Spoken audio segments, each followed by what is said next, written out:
আজকে ছিল বাড়িতে ফুচকা পার্টি। বাইরে আমার তেঁতুল খাওয়া মানা। সেই কারণেই বাড়িতে ফুচকা এনে বানানো হচ্ছিল ফুচকা। আর সেখানেই আমি টক জল হিসাবে ব্যবহার করেছি গন্ধরাজ লেবু ২ খানা আর ২ খানা পাতিলেবু।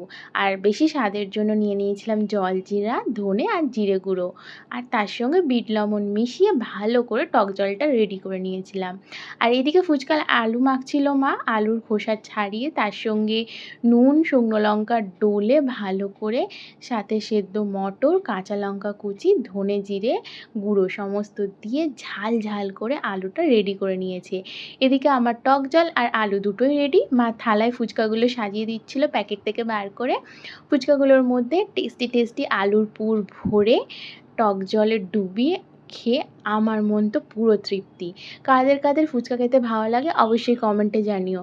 তো চলো টাটা, আমি এনজয় করি ফুচকা পার্টি। তোমরা দেখতে থাকো আর সাবস্ক্রাইব করো।